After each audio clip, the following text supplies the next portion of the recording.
తెలంగాణ ప్రభుత్వం కీలక నిర్ణయం తీసుకుంది. యాసంగి రైతు భరోసా నిధుల కోసం ఎదురు చూస్తున్న సన్న చిన్నకారు రైతులకు రేవంత్ సర్కార్ శుభవార్త చెప్పింది. యాసంగికి సంబంధించిన రైతు భరోసా నిధులను రైతు ఖాతాల్లో జమ చేసేందుకు సర్కార్ సిద్ధమైంది. 3 విడతల్లో అర్హులైన రైతుల ఖాతాల్లో నిధులు జమ చేయనుంది. తెలంగాణ ప్రభుత్వం కీలక నిర్ణయం తీసుకుంది. యాసంగి రైతు భరోసా నిధుల కోసం ఎదురు చూస్తున్న సన్న చిన్నకారు రైతులకు రేవంత్ సర్కార్ శుభవార్త చెప్పింది. యాసంగికి సంబంధించిన రైతు భరోసా నిధులను రైతుల ఖాతాల్లో జమ చేసేందుకు సర్కార్ సిద్ధమైంది. 3 విడతల్లో అర్హులైన రైతుల ఖాతాల్లో నిధులు జమ చేయనుంది. ఈ నెల 22న రైతు భరోసా మొదటి విడత నిధులు విడుదల చేయనుంది. తెలంగాణ ప్రభుత్వం సిద్దిపేట జిల్లా నర్మేటలో జరిగే కార్యక్రమంలో ముఖ్యమంత్రి రేవంత్ రెడ్డి రైతుల ఖాతాల్లో నిధులను జమ చేయనున్నారు.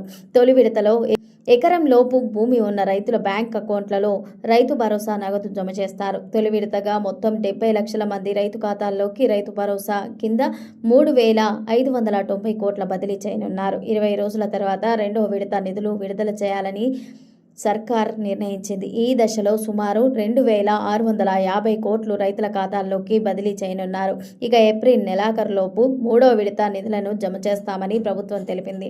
3 విడతల్లో కలిపి మొత్తంగా రైతు ఖాతాల్లోకి సుమారు 9,000 కోట్ల రైతు భరోసా నిధులు జమ కానున్నాయి.